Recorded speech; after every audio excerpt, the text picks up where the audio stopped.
fantásticas. Eu quero, então, convidar os irmãos a juntos passearmos por aí. O mundo do Antigo Testamento, o Deus de Israel e os deuses dos povos ímpios. O objetivo da lição, ou melhor, todo o ensino da Bíblia, resumindo, é a glória de Deus diante da falsidade dos ídolos. A gente pode resumir toda a Bíblia, toda a doutrina bíblica nesta expressão: a glória de Deus ante a futilidade dos ídolos. E quando não se adora a Deus em espírito e em verdade, se está adorando a ídolos. E como o texto diz aqui, conforme o presbítero Cláudio leu no início, vejamos alguns versículos, a partir do versículo 12. Isaías está falando da majestade de Deus. Repito, o objetivo é nós estudarmos a lição, entendendo que Deus é soberano e que Ele não tem igual. E que quando não se adora a Deus em espírito e em verdade, repito, quando não se adora a Deus em espírito e em verdade, se está sendo idólatra. Se eu não adoro a Deus em espírito e em verdade, os meus meninos da classe de catecúmenos, a gente faz uma aula online durante a semana, tá legal? Valeu. Lucas e Marina, joia. Então, se eu não adoro a Deus, grave isto, se eu não adoro a Deus como Ele deve ser adorado, eu estou sendo idólatra. Nós crescemos aprendendo que idolatria é normalmente um objeto, uma imagem, uma estátua, uma figura, não é? Como a gente está acostumado a ver num lugar tão idólatra como este. Parece que em toda a entrada de cidade, de município de Sergipe, tem um ídolo enorme. Eu e Sheila a gente chama de Baal.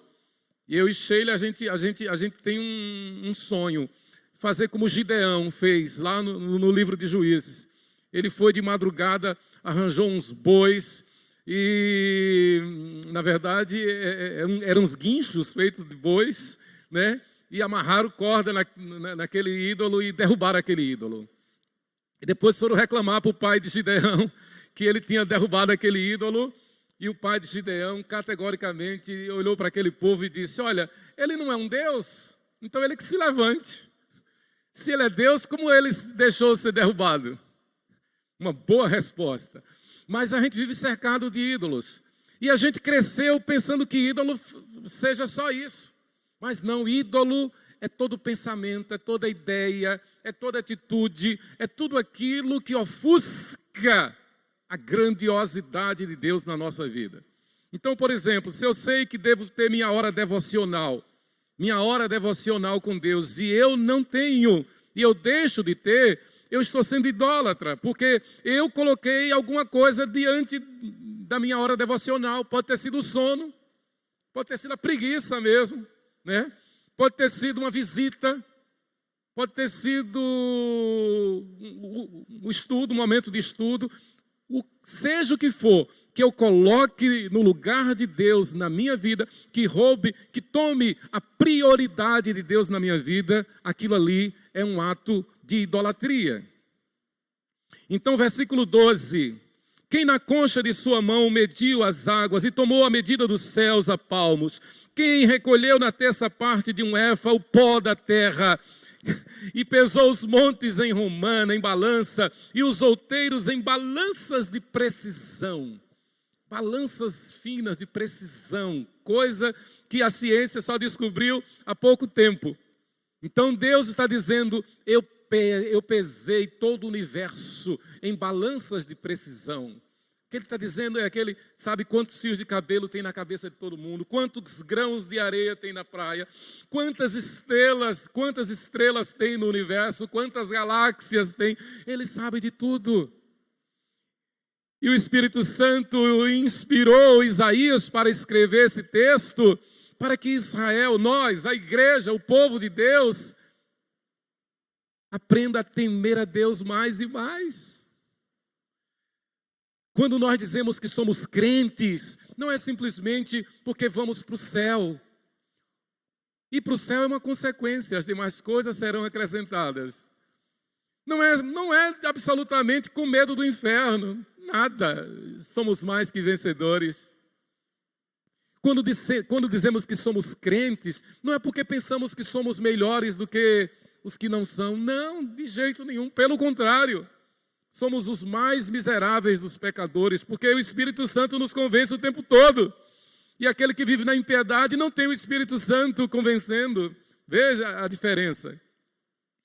Então, ser crente é ter consciência de que nós não somos nada. Somos miseráveis pecadores. Como diz o apóstolo Paulo, quem me livrará do corpo desta morte? Crucifico o meu velho homem, esmurro o meu velho homem. Enfim, nós não somos nada. Então, nós somos crentes, e a nossa confissão de fé é perfeita. Ela diz que ela nos lembra, citando a Bíblia, que o Senhor nos fez tão somente para o louvor da sua glória. Para que nós nos deleitemos em Deus, para que nós gozemos em Deus. Ele nos basta. Então nós somos crentes para servir a Deus. Nós somos crentes para servir a Deus. Nós não fugimos do pecado por medo do pecado simplesmente. Nós não fugimos do pecado por medo das consequências do pecado simplesmente. Se for por aí, a gente vai cair. Nós fugimos do pecado porque a santidade de Deus nos basta. A santidade de Deus nos preenche. A santidade de Deus nos anima. A santidade de Deus nos domina, nos escraviza. Ele é santo, santo, santo. E o nosso prazer está em contemplar a sua santidade, em espírito e em verdade. O Antigo Testamento todo, então, vai mostrar isso. Mas tem mais texto aqui, aqui em Isaías 40, que eu quero citar nessa introdução. Versículo 15. Eis que as nações são consideradas por ele como um pingo. Seja Estados Unidos, seja China, seja Rússia, seja a Europa, seja o que for, seja China, seja os Estados Unidos. Versículo 15. Eis que as nações são consideradas por ele como um pingo que cai de um balde e como um grão de pó na balança. As ilhas são como pó fino que se levanta, poeira. E essa expressão, as ilhas, no hebraico, significa os continentes. Ou seja, o mundo todo não passa de pó, poeira diante de Deus. Ele vai adiante e diz, todas as nações são perante ele como coisa que não é nada. Nada. Ele as considera menos do que nada, como um vácuo. Portanto, não temamos o homem, irmãos. Não temamos as circunstâncias. Não tenhamos medo de cara feia do mundo, não tenhamos medo de pandemia, não tenhamos medo de honrar a nossa fé. Se tivermos que ser martirizados, seremos para a glória de Deus. Não fujamos do testemunho. A igreja está sendo peneirada. O Senhor está julgando a igreja. Jesus está voltando. O Senhor está separando os santos dos infiéis. E os santos serão provados, a Bíblia diz. Então nos animemos nele. Não tenhamos medo da nossa pele. Não tenhamos medo de dor, de aflição. Porque Ele suprirá em Cristo Jesus todas as nossas necessidades. Nosso Senhor Jesus, no sermão profético, no sermão escatológico, Ele diz, não se preocupem com nada, porque o Espírito Santo vos capacitará. O Espírito Santo nos capacitará a responder e o Espírito Santo nos capacitará a resistir. E foi assim, e tem sido assim com todos os mártires na história da igreja. Por que onde a igreja mais cresce hoje é exatamente nos países que mais perseguem a igreja? é no Irã, é na Coreia do Norte, é na China, é onde a igreja mais cresce. Ao passo que na Europa, nas Américas, a igreja está secularizada. A gente fica citando as palavras maravilhosas dos sermões de Charles Haddon Spurgeon, grande pregador Spurgeon. E hoje, o templo da igreja onde Charles Spurgeon foi pastor é um bar, é um pub em inglês. Cadê aquele povo? Naufragou na fé, se deixou secularizar, porque perdeu de vista a glória de Deus. Deixou de viver para a glória de Deus, passando a viver em si mesmados, buscando seus interesses, buscando seus desejos, suas vontades, seus direitos. Diante do eterno nós não temos direito nenhum. Diante do eterno, diante da grandiosidade do Deus de Israel, nós só temos o dever de obedecer, de servir, de nos gastarmos no serviço do Senhor, de nos oferecermos a Ele como um sacrifício vivo, santo e agradável a Ele. Nós não temos direito nenhum. O nosso direito é apenas de obedecer. O nosso direito é dever. Nós não temos direito diante dele, só temos dever. Muito bem, vamos à frente. Então, esse texto é clássico. Ora, o Senhor disse a Abraão: sai da tua terra, da tua parentela, da casa de teu pai, para a terra que te mostrarei. Tudo começa aí. Toda a história da redenção começa aí. O princípio de Gênesis 3, versículo 15. Gênesis 3, versículo 15, se concretiza aqui em Gênesis 12, versículo 1. Por que isto? Porque Gênesis 3:15 é o proto-evangelho. Teologicamente, a gente chama de o proto-evangelho. É a primeira pregação do evangelho, é o primeiro anúncio do Messias. E é Deus quem anuncia, e é Deus quem prega o evangelho pela primeira vez. Gênesis 3:15. Gênesis 3:15. Quando Deus fala então à serpente, que personifica o príncipe deste mundo, Satanás. E Deus então diz à serpente: porém inimizade entre ti e a mulher, entre o teu descendente e o seu descendente. Este te ferirá a cabeça e tu lhe ferirás o calcanhar. Deus está mostrando que o Messias viria na plenitude do tempo para destronar de todo, para sempre, o império das trevas.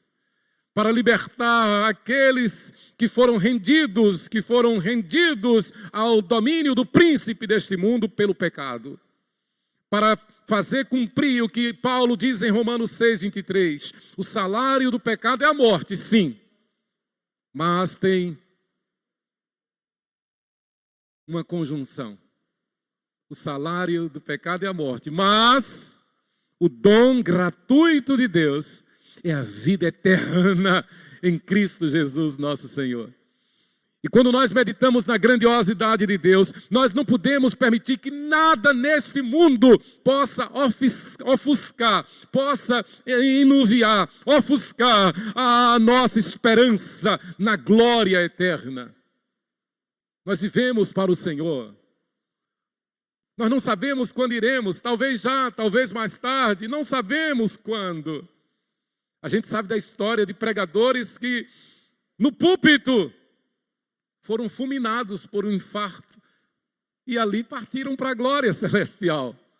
Nós não sabemos como será a nossa passagem, mas sabemos que vamos, e é incomparavelmente melhor. O que a Bíblia então nos mostra, o chamado de Abraão é para que a igreja viva, o Israel viva em função da glória de Deus. Esse mapa aí é para mostrar que Deus tirou Abraão da idolatria, da ignorância. Literalmente, Abraão, assim como nós, estava morto nos seus delitos e pecados e vivia em Ur dos Caldeus, onde é hoje o Irã.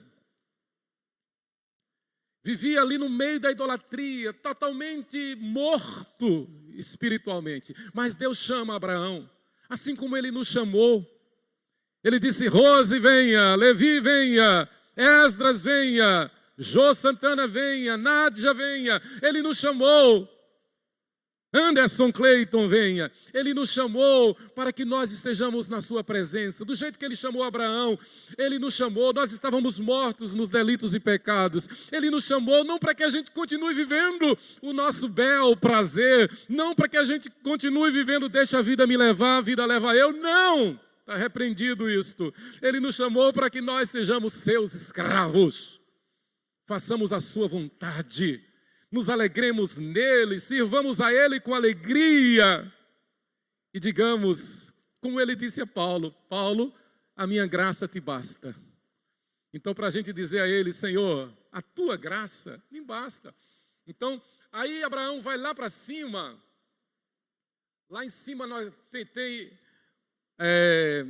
a região de Ugarite, que era a sede, que era a capital de Canaã. Canaã era uma região toda idólatra.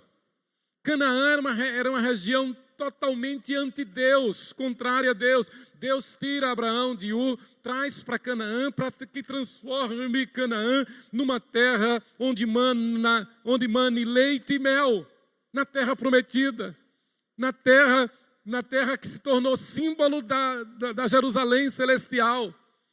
Aí Abraão vai lá para Ugarite, onde era a sede do culto a Baal, de toda a promiscuidade, de toda a indecência, de toda a imoralidade, de toda a afronta contra Deus. Como nós temos visto propagandas aí induzindo a pedofilia, como nós temos visto a ideologia contra a família, para destruir a família, para inverter os valores. O culto à torpeza, o culto à blasfêmia contra Deus, a afronta contra Deus. Vivemos literalmente hoje numa situação semelhante ao dos Ugaritas, a sede, a capital do culto a Baal. Baal representa na Bíblia toda a afronta, toda a idolatria, toda a afronta contra Deus. O livro de Gênesis, então. Os hebreus deram-lhe o nome de Bereshit devido à sua primeira frase no princípio. Que lá é exatamente Bereshit bara Elohim. No princípio criou Deus Etz Harait Etz Herezim. No princípio criou Deus os céus e a terra. Então, daí o nome Bereshit. O Pentateuco, os primeiros livros, os primeiros cinco livros do Antigo Testamento, da Torá, onde está a base da nossa fé. E a base toda, o objetivo do Pentateuco é exaltar a glória de Deus. Irmãos, repito, nós fomos chamados, nós recebemos o dom da salvação, não apenas para que a gente se anime de que vamos para o céu e não vamos para o inferno, não. Nós recebemos o dom da salvação para servir a Deus com alegria, aqui e agora. O céu vai ser uma consequência. Por isso que a nossa teologia reformada é perfeita quando ela diz que o céu começa na vida do salvo a partir do momento da sua conversão, no momento que foi selado pelo Espírito Santo, nós passamos a viver na dimensão celestial. É por isso que tem irmãos como Martinho Lutero, como Ellen Bahrain, como o irmão André, como o irmão Ronaldo Lidório, que caminha 700 quilômetros na selva para encontrar um povo totalmente hostil, totalmente desconhecido. E depois a gente vai saber que um povo feiticeiro, um povo que desejava só a morte do missionário. Eu tive uma experiência pequenininha, eu e o presbítero Gervásio, lá nos Rúpidas, lá na cabeça do cachorro, no Amazonas, na fronteira com a Venezuela. Fui eu e Gervásio nos encontrarmos com os nossos missionários Marcelo e Claudinha. Aí Marcelo disse, Emanuel, nós vamos fazer a trilha que nós fizemos no início. Ronaldo Lidório fez no início. Eu não exagero quando eu digo que eu passei literalmente pelo vale da sombra da morte. Eu pensei que não fosse sair. E no caminho, Marcelo dizia, olha, um dia desses uma indígena morreu porque uma cobra picou aqui na orelha. E a gente passa no meio da mata, dos cipós. Foram 2 horas de caminhada que pareceram uma eternidade. Mas aquilo ali não foi nada. 2 horas. Lá nos Concombas, quem abriu essa trilha foi Ronaldo Lidório também. Primeiro foi ele, depois ele levou Marcelo. Mas lá nos Concombas, lá em Gana, foram 700 quilômetros. O que é que leva um jovem, ele era bem jovem, um servo de Deus, a fazer um movimento desse? A abrir mão de si, de seus interesses pessoais, particulares. É a glória de Deus, é a vontade, é a consciência de exaltar a grandiosidade de Deus. O Pentateuco nos ensina isto. Essa lição tem esse objetivo. Jesus, a Bíblia que Jesus usou foi o Antigo Testamento. Pense nisto. Lembremos-nos sempre que Jesus aqui na terra foi verdadeiro homem e verdadeiro Deus. Verdadeiro Deus, verdadeiro homem.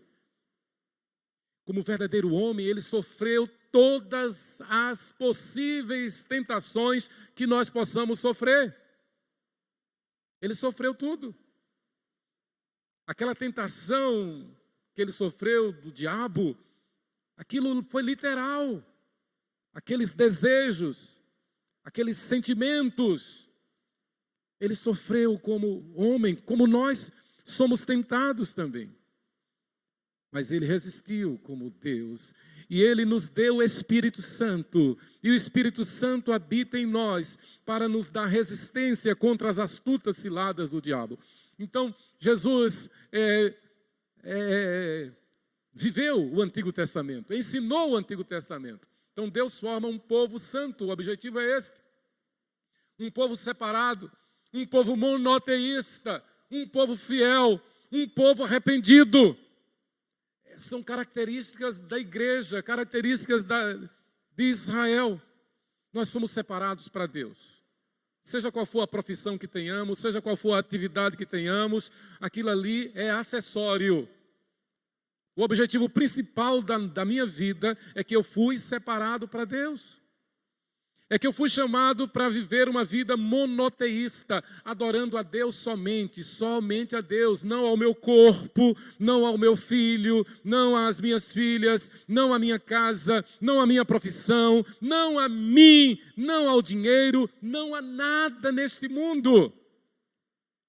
E aí eu aproveito para endossar mais o que é a idolatria. Por favor, não pense que idolatria é só a imagem de escultura, aqueles Baal que tem nas entradas dos municípios sergipanos. Repito, idolatria é tudo aquilo que toma o lugar de Deus na nossa vida. Pode ser a profissão, pode ser o filho, pode ser um neto, pode ser o salário, pode ser o dinheiro, pode ser o lazer, o que for. É idolatria. Nós fomos chamados para sermos monoteístas, fomos chamados para sermos fiéis. E a palavra fiel no grego é pistós. E a palavra pistós significa andar na linha. Eu me lembro que quando criança pequena aqui no bairro Siqueira Campos, então para ir de casa para o educandário o Coração de Jesus, onde eu estudava, ali ao lado da Leste, na Avenida São Paulo, então a gente vinha pela linha do trem. Mas o meu maior prazer na ida para a escola era andar na linha. E de vez em quando eu pulava de uma linha para outra. E eu andava, e às vezes eu fechava os olhos. E eu andava de olhos fechados, assim na linha. Hoje eu não ando 1 metro na linha. Ser fiel é andar na linha. Pistós. Em direção a Deus. Pistós significa andar na linha em direção a Deus. Fomos chamados a viver uma vida de arrependimento. Nós temos que nos arrepender diariamente, diuturnamente. Porque nós erramos. Uma das piores idolatrias, um dos piores atos idólatras é nós pensarmos que somos alguma coisa. É egoísmo. É o culto de si mesmo.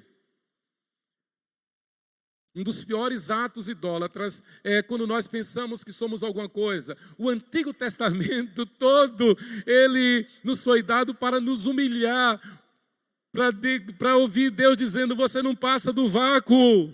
Versículo 17. Você é menos do que nada. As nações, por mais imperiosas que elas pensem que são, seja China, seja Estados Unidos, seja Europa, seja que for, elas são como pó fino que se levanta, poeira. Quem está dizendo é o nosso Deus. Isso não é ufanismo, isso não é vanglória, isso é para que nós nos alegremos nele.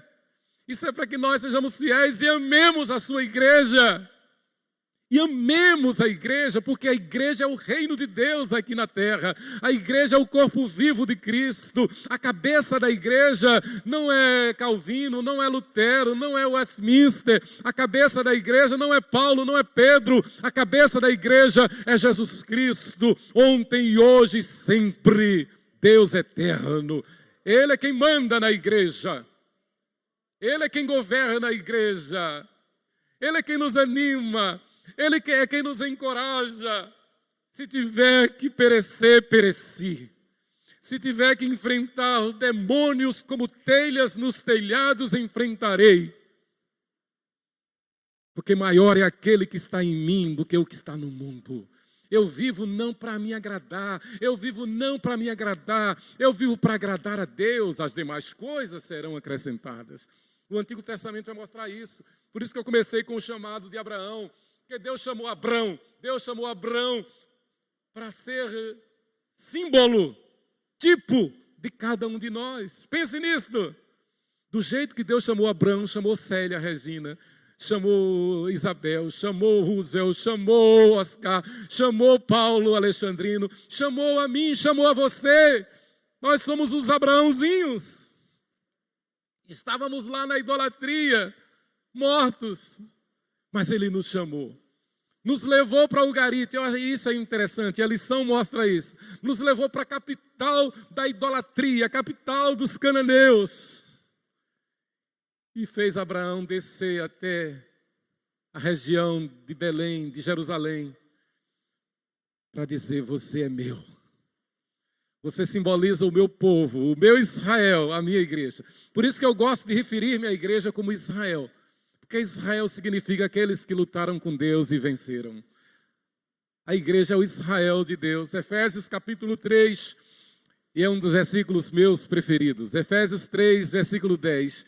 Para que pela igreja a multiforme sabedoria de Deus seja conhecida agora dos principados e potestades nos lugares celestiais. É pela igreja, não é pelas nações, não é pelos cientistas, não é pelos formadores de opinião, não é pelos políticos, não é pela imprensa, não é por força nem por violência, mas é pela igreja. Nem é pelos pregadores, nem é pelos teólogos, é pela igreja. E essa igreja está em toda a face da terra. Então nós somos libertados do pecado. Isaías 40, 12, 31. A importância de se conhecer o mundo do Antigo Testamento. No mundo do Antigo Testamento, nós aprendemos o valor da família. E mais do que nunca, nós precisamos honrar o valor da família. Não abra mão de educar os vossos filhos, os vossos netos. É tempo mais do que nunca de defendermos o homeschooling. Educar os nossos filhos em nossas casas, em casa mesmo.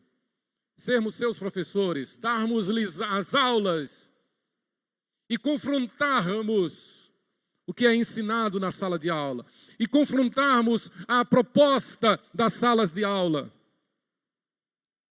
Confrontarmos propaganda. Uma das coisas que mais me alegra é quando as minhas meninas, elas dizem, o senhor não deixava a gente assistir determinados programas na televisão. e o Senhor era muito duro, e elas agradecem.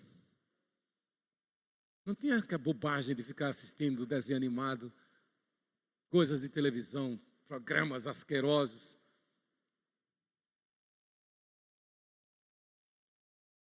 E que nós acompanhávamos. Cuidado com os nossos filhos. Cuidado com o que se usa, cuidado com o que se compra. Invista tempo olhando nos olhos dos filhos, dos netos. Gaste tempo com eles. Não abra mão, não troque por nada. Por nada. O cuidado com a família. A valorização da família. Não faça nada na família para agradar os amigos. Não faça nada na família para agradar os amigos, mas somente para agradar a Deus. Uma das tristezas maiores que acontece na vida da igreja é quando, por exemplo, uma ilustração, jocosa, mas é uma ilustração. É quando alguém chega assim e diz, eu não vim para o culto porque chegou uma visita lá em casa. Perdeu 2 oportunidades tremendas. Primeiro, de evangelizar essa pessoa que chegou em casa. Segundo, de mostrar a essa pessoa que chegou em casa que a igreja, o reino de Deus é prioridade na tua vida. Teria um terceiro ponto. Mostrou a essa pessoa que Deus não é o principal na tua vida. A igreja é o reino de Deus. O Antigo Testamento nos ensina isso. A família de Deus, a família tem que estar na casa do Senhor. Que coisa linda a gente vendo as crianças chegando hoje, chegando para a escola dominical. É uma cena que não tem preço. Ver as crianças chegando com seus pais, com seus avós, chegando para casa. O pastor chegar aqui e dizer, pastor Lucas, olha, eu vou pedir licença, mas eu vou ensaiar com as crianças para homenagem ao Dia dos Pais. E mais do que nunca nós temos que valorizar essas datas. Família, porque a ideologia de plantão quer acabar com o Dia dos Pais, quer acabar com o Dia das Mães, quer acabar com o Dia das Crianças e transformar tudo isso numa coisa, num Baal. Querem acabar com o gênero. Mas nós não vamos nos calar, porque maior é aquele que está em nós do que o que está no mundo. A família de Deus. Deus criou o menino e a menina. Não permita que o teu filho, que o teu neto gaste tempo diante de um aparelho celular, diante de jogos, dessas coisas. Não permita, em nome de Jesus. Gaste tempo com teu filho. Se nós fizemos isto... nós tínhamos um quintal muito bom lá em casa, muito grande. Mas não bastava o quintal, a gente também ia à praia lá em Ilhéus. E aí eu não abria mão. Segunda-feira, meu dia de folga, quando elas ainda não estavam estudando, vamos à praia. E no sábado nós íamos também à praia. Porque eu não abria mão de estar olhando nos olhos das minhas filhas. Não tinha celular. E se tivesse, ele ia perder. Tinha televisão. E televisão nunca foi prioridade. Deus me livre de saber que as minhas filhas estavam lá vidradas num programa de televisão. Deus me livre. Então a família é valorizada. E aí entende-se porque Sara, assim, então havia um costume naquela época, né? De que a família era como se fosse um verdadeiro império, um pequeno reino. E aí a razão porque as servas eram tidas como propriedade do dono, né? Do senhor, do cabeça, no caso Abraão. E por isso que Sara ofereceu a Agar para que tivesse um filho com o seu marido, porque ela era estéril. Mas um detalhe, quando veio a lei de Moisés, quando Deus deu a lei, então deixou bem claro que o sumo sacerdote, ele só podia ser esposo ele só podia ter uma esposa. Tem um detalhe importante na cultura do Antigo Testamento, a porta. A porta era o fórum da cidade, era o lugar onde as decisões eram tomadas, era o lugar onde os juízes julgavam, e há vários textos que mostram isso. Era o lugar também onde Deus falava ao seu povo, Deus falou a Abraão na porta da tenda. Era o lugar onde eram tomadas escolhas sábias. Era o lugar onde eram dados avisos de perigo. O que é a porta hoje? Talvez seja o celular, a internet, lugar onde a gente toma decisões. Eu não lembro quando eu fui numa agência bancária. Tudo pelo aplicativo, que coisa boa. Que coisa boa quando a Blitz me para. Aí Sheila diz, você já gosta, né? Quando a Blitz me para, que aí eu não tenho que abrir documentos, abrir carteira, eu pego o celular e mostro lá a minha carteira de motorista, o documento do carro. A tecnologia. Mas cuidado, é uma porta que precisa ser vigiada. Porque é uma porta que se abre para um mundo de Baal, um mundo de cananeus, de filisteus. A gente tem que vigiar. É lugar de decisões, sim. Então, uma porta hoje é o celular, é a internet. A gente tem que vigiar. Não tem essa história, por exemplo, de filho ter o seu celular e o pai não ter acesso.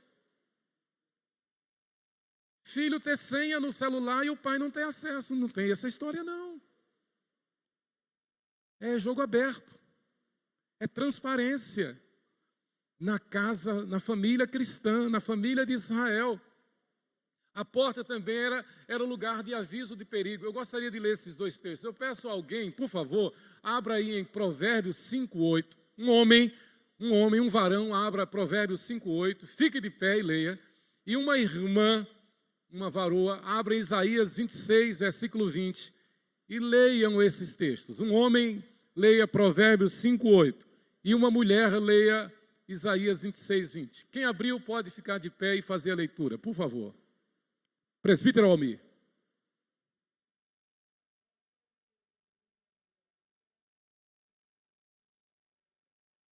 Amém, Almir. Boa palavra. Então, porta é um lugar de aviso de perigo. Afasta o teu caminho da mulher adúltera e não te aproximes da porta da tua casa. E a porta, hoje, é principalmente o celular. É principalmente a internet. Afasta o teu caminho da mulher adúltera. E não te aproximes da internet, não te aproximes dos sites, não te aproximes de Facebook, não te aproximes de Instagram. Porque você já sabe, a gente não é bobo, a gente não é menino de ontem. Principalmente, a internet tem sido usada por Baal, pelo Deus desse século, para destruir a família, para tentar destruir a família. Como bem leu o presbítero Almir, nem te aproxime da porta do mal, da porta da mulher adulta. Isaías 26, 20, uma irmã, por favor.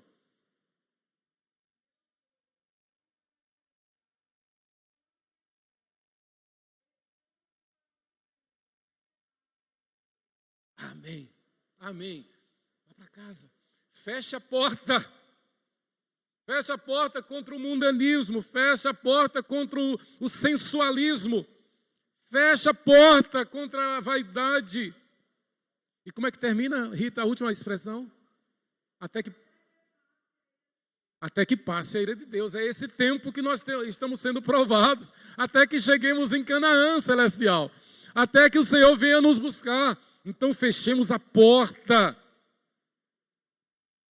Usemos o celular apenas para as transações bancárias, aquilo para pesquisas, né, para os nossos contatos, mas vigiemos, porque a maior parte do que vem nas redes sociais é para roubar, matar e destruir. Então, fechemos a porta do mal. Vamos à frente. Então, prevalecia entre os cananeus e ainda hoje no mundo o animismo. Lá em Ugarit era a sede do culto dos ídolos, né? Então, principalmente, o culto a Baal era um culto animista. Por exemplo, Baal era o deus das chuvas. era o Deus da agricultura, era o Deus da fertilidade, era o Deus que dissipava as pragas, era o Deus do trovão, era o Deus dos relâmpagos, era o Deus da fartura. Por isso que um dos cultos, uma das formas de culto preferidas dos cananeus a Baal, e isso persistiu, ainda hoje, persiste até hoje, era o culto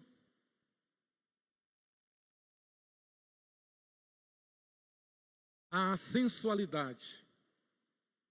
Era um culto que era oferecido através da prostituição. Havia os prostitutos e as prostitutas cultuais. Ainda hoje há lugares onde há esse tipo de culto. As prostitutas e os prostitutos cultuais. E a adoração então a Baal era uma orgia, porque fazendo essa orgia, criam eles que Baal então ia dar fertilidade ao campo, à lavoura, à pecuária. Pasmem. Foi porque se tornou adorador de Baal que Salomão colocou dentro do templo um ídolo referente a Baal. Salomão fez no templo rituais de orgia para agradar a Baal. Além de sacrificar filho a Baal, que era chamado então Moloque, o deus cananeu, o deus filisteu, que exigia o sacrifício de crianças. Salomão chegou a sacrificar filho seu a Moloque, o Baal. Veja como a luta é terrível. E você lembra quem é Salomão? O homem que pediu a Deus e Deus deu sabedoria. Salomão caiu. Cuidado, irmãos. Aquele que pensa estar em pé, cuidado, não caia. É para nós nos humilharmos o tempo todo sob a poderosa mão de Deus e não pensemos que somos alguma coisa. Salomão vacilou, errou feio. Então o animismo era a doutrina principal da religião, da idolatria, né? É colocar poder em coisas. A gente vê isso hoje no misticismo, na superstição. Gente fazendo animismo com a Bíblia. É o taxista que bota uma Bíblia aberta lá no painel do carro. É o lojista que bota uma Bíblia aberta lá no Salmo 91, no balcão, lá perto da registradora, né? São pessoas que não têm comunhão nenhuma com Deus e ficam mandando versículos, os mais lindos, os mais bonitos.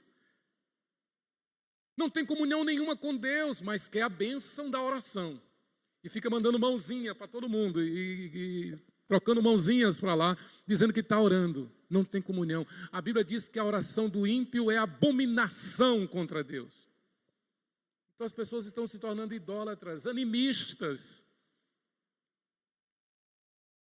Outros não têm comunhão nenhuma com Deus, não são fiéis a Deus, mas ficam citando as mensagens dos homens de Deus, Augustus Nicodemos, Hernandes Dias Lopes, Charles Spurgeon, e coisas maravilhosas, mensagens maravilhosas.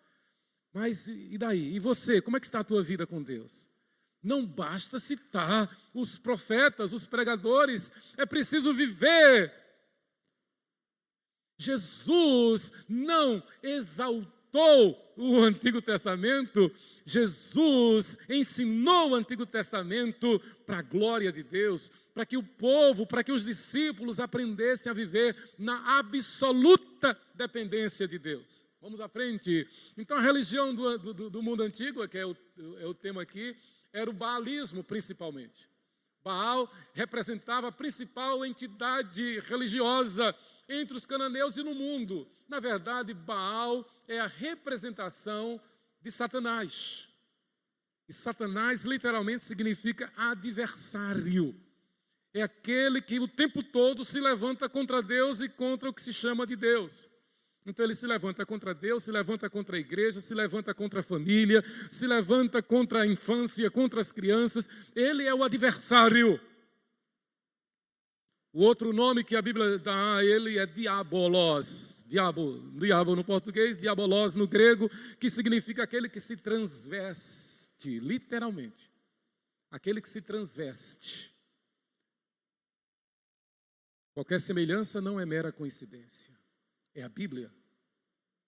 Aquele que se disfarça para enganar. É o pai da mentira. Diabolos é literalmente o pai da mentira.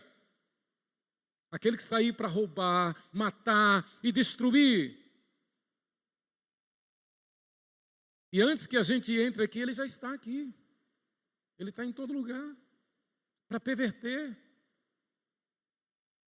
Lembra que ele foi na reunião lá no céu para acusar Jó? Então a gente não pode brincar com o perigo, brincar com o inimigo. O alvo principal dele em todo o tempo é destruir a família. Mas os que esperam no Senhor renovam as suas forças, sobem com asas como águias, correm e não se cansam, caminham e não se fatigam, porque apesar de nós, apesar das adversidades, o Senhor é Deus de restauração. Ele restaura a família, Ele restaura você, Ele restaura a mim. Portanto, não nos deixemos abater pelas circunstâncias, pelas adversidades, mas nos alegremos no Senhor. Maior é aquele que está em nós do que o que está no mundo. Nós nos alegramos no Senhor. Quer saber de uma forma bem clara, a maneira positiva, a maneira correta de servir ao Senhor é nos alegrarmos nele. Vou repetir, quer saber a maneira correta, a maneira certa de sermos fiéis ao Senhor, é nos alegrando nele. Alegrai-vos no Senhor. Outra vez vos digo, alegrai-vos no Senhor. O hairete incrios, hairete pantote pantos. Alegrai-vos sempre no Senhor. Outra vez vos digo, alegrai-vos no Senhor. E eu falei no grego justamente porque Paulo falou no grego e ele estava numa masmorra, ele estava preso, dali ele sairia para ser decapitado, mas ele escreve à igreja, alegrem-se no Senhor. Houve reveses, houve feridas, houve perdas, houve motivo de tristeza, tem havido na nossa vida, não tem? Uma vez um abençoado, logo no início do meu ministério, lá em Itabuna, na porta ali onde a gente fica cumprimentando os irmãos, o abençoado chegou sorrindo, e eu estava com Sheila ao lado e Rebeca no colo, Rebeca bem novinha, e esse abençoado irmão da igreja olhou para mim, ficou conversando e tal, e resumindo, ele botou o dedo no meu narigão e disse, você não é pastor não, vá procurar o que fazer. Sorrindo. Elogiou, você tem uma esposa tão bonita, sua filhinha tão nova, você é inteligente. Tem nas bancas de revista um jornal azul, um jornal assim que é azul, que diz folha de emprego, um negócio assim, de concurso. Ele dizendo, vá lá, compre, estude, faça um concurso, você é inteligente, vá procurar o que fazer, porque você não é pastor não. Mas quer saber? Lembro como hoje, no meu coração eu disse, a alegria do Senhor é a minha força. A alegria do Senhor é a minha força. Havia um presbítero ao lado que viu tudo. Presbítero amado. Mantenho comunhão com ele diariamente aí pelo WhatsApp. Esse presbítero ouviu tudo. Durante a semana ele ligou para mim e disse, pastor, a Bíblia diz assim, se teu irmão tem alguma coisa contra ti, vai lá ele e peça perdão. Vamos fazer uma visita àquele moço lá? Eu vou com o senhor. E o senhor vai lá e pede perdão. E domingo que vem o senhor oferece o culto. E eu aceitei essa proposta. Eu fui lá com esse presbítero amado. e disse: meu irmão, eu não sei por que você falou isso, mas me perdoe. Eu quero dizer que eu amo você e eu oro por você e continuo orando por ele. Por que é que eu estou dizendo isso? Porque seja qual for o revés que tenha vindo na nossa vida, seja qual for a seta, seja qual for o ataque, seja qual for a perda, seja qual for a decepção que possa ter vindo contra nós, seja qual for o ataque que possa vir contra nós, a alegria do Senhor é a nossa força e a igreja é o lugar da alegria do Senhor. O fruto do Espírito é amor, alegria, paz, longanimidade, benignidade, bondade, fidelidade, mansidão, domínio próprio. E o Senhor me colocou na igreja para que eu seja frutífero na igreja. Pense assim, Deus me colocou. Quem me colocou aqui não foi o homem. Quem me colocou aqui não foi o capricho. Quem me colocou aqui não foi a minha vontade, não foi sorte, não. Quem me colocou aqui foi o Deus que chamou Abraão. O Senhor me colocou aqui para que eu seja frutífero. Então louve a Deus pela igreja, alegre-se pela igreja, seja o corpo vivo de Cristo. Então, Deus tirou Abraão daquela idolatria toda, permitiu que Abraão fosse lá em Ugarite, e Deus estabeleceu o seu trono através de Abraão, e nós somos os filhos espirituais de Abraão. Pense. Nós somos o fruto do trabalho de Abraão. Abraão é o nosso pai na fé. Nós podemos dizer, então, objetivamente, se vamos para o céu, graças à obediência de Abraão. Vamos à frente. Então, o baalismo representa todo o sistema mundano. Misericórdia contra a igreja. A religião também nos mostra, do mundo antigo nos mostra a fé israelita, que é o que nos interessa. Nós vimos a influência de Baal e nós vemos o testemunho de Israel. A fé no Deus eterno, Criador. Êxodo 20, Deus nos mostra os 10 mandamentos. Salmo 51, 16 e 17 diz: não há Deus semelhante ao nosso Deus. Isaías 40, 25 a 31 é o nosso texto básico, diz que o nosso Deus tem o domínio sobre tudo e sobre todos. A fé israelita é a fé que fala da vida eterna para os fiéis e também da condenação eterna para os fiéis. Deus é amor e é justiça. Deus salva e Deus condena. Então, a fé israelita, a fé no Deus de Abraão, é esta fé salvadora que nos lembra que o Senhor nos libertou da ira vindoura. Exatamente a expressão bíblica. O Senhor nos libertou da ira vindoura. O Senhor nos libertou do império das trevas, Colossenses 1,13, e nos transportou para o reino do Filho do seu amor. E para concluir, o Espírito Santo inspirou então os escritores do Antigo e do Novo Testamento. E aí o X da questão, o ponto nevrálgico da lição é exatamente este: que o Antigo Testamento apresenta o Novo e o Novo explica o Antigo Testamento. E isso para a glória de Deus Pai, no poder do Espírito Santo e em nome de Jesus. Só podemos entender o Antigo Testamento e o Novo Testamento, cada um a partir do outro. O seu testemunho e o seu testemunho de Jesus Cristo. Cada passagem da Bíblia, do Gênesis ao Apocalipse, tem como objetivo apresentar Jesus Cristo, o Messias, o nosso Senhor, o nosso Salvador, o nosso resgatador, o nosso Goeu, o nosso Boaz, o nosso advogado fiel, Jesus Cristo. Toda a Bíblia, do Gênesis ao Apocalipse, tem como objetivo apresentar Jesus Cristo. E eu gostaria de ler com os irmãos este texto, Efésios 1, de 15 a 23. E nós vamos ler juntos. E se você puder, vamos ficar de pé, que estamos encerrando. Efésios capítulo 1, do 15 ao 23. Todo o objetivo da Bíblia, toda a Bíblia, do Antigo e do Novo Testamento, é apresentar Jesus Cristo, o Rei dos Reis. Aquele diante de quem todo joelho se dobrará e toda língua confessará que Ele é o Senhor. E nós vamos ler, eu convido você a que leia comigo, leiamos juntos, Efésios capítulo 1, do 15 ao 23. A gente não vai ler o Salmo 23, porque eu creio que todos sabem memorizados, pelo menos a maioria sabe memorizado.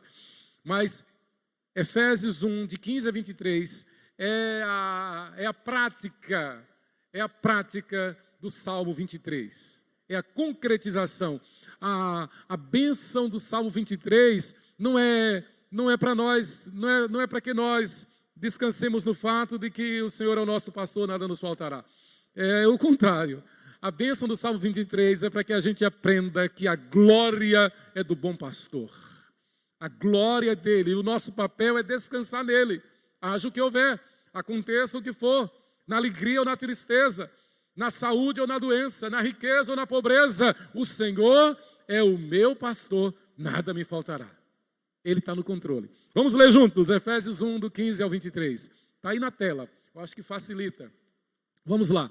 Por isso também eu, tendo ouvido a fé que há entre vós no Senhor Jesus, e o amor para com todos os santos, não cesso de dar graças por vós, fazendo menção de vós nas minhas orações, para que o Deus e nosso Senhor Jesus Cristo, o Pai da glória, vos conceda espírito de sabedoria e de revelação no pleno conhecimento dele, iluminados os olhos do vosso coração, para saberdes qual é a esperança do seu chamamento, qual a riqueza da glória da sua herança nos santos, a qual a suprema grandeza do seu poder para com os que cremos, segundo a eficácia da força do seu poder, o qual exerceu ele em Cristo, ressuscitando dentre os mortos e fazendo sentar à sua direita nos lugares celestiais, acima de todo principado e potestade, e poder e domínio, e de todo nome que se possa referir, não só no presente século, mas também no vindouro, e pôs todas as coisas debaixo dos pés, e para ser o cabeça sobre todas as coisas, o deu à igreja, a qual é o seu corpo, a plenitude daquele que a tudo enche em todas as coisas. A igreja, amemos a igreja, irmãos, amemos a igreja. Nos desgastemos em prol da igreja, vivamos a igreja, somos a igreja. Somos o povo a quem Deus libertou, verdadeiramente somos livres. A nossa vida na igreja não é simplesmente porque seremos premiados lá no céu, é porque o céu já começou. Já somos cidadãos dos céus, sacerdócio real, nação santa, povo de propriedade exclusiva de Deus, portanto não tem lugar para Baal. Não tem lugar para porta suja da internet. Não tem lugar para seduções deste mundo. Senhor Deus e Pai, louvado seja o teu nome. Graças te damos pela tua palavra. Graças te damos pelo Antigo Testamento e saber que foi o Antigo Testamento o livro-texto de nosso Senhor Jesus Cristo enquanto esteve aqui na terra. Saber que Jesus estudava o Antigo Testamento, lia, ensinava, pregava o Antigo Testamento.